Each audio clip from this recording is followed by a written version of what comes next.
हाथी पुला गवा गम भैया हम मुनगा पुला सफेद रे बाल अपन में केवरा बने हो गए डीजे हितेश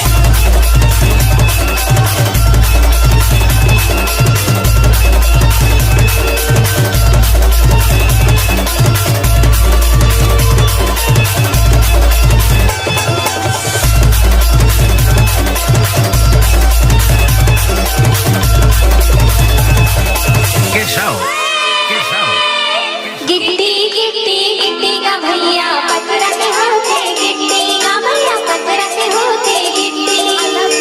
से बात करते बचनिया गिट्टी का भैया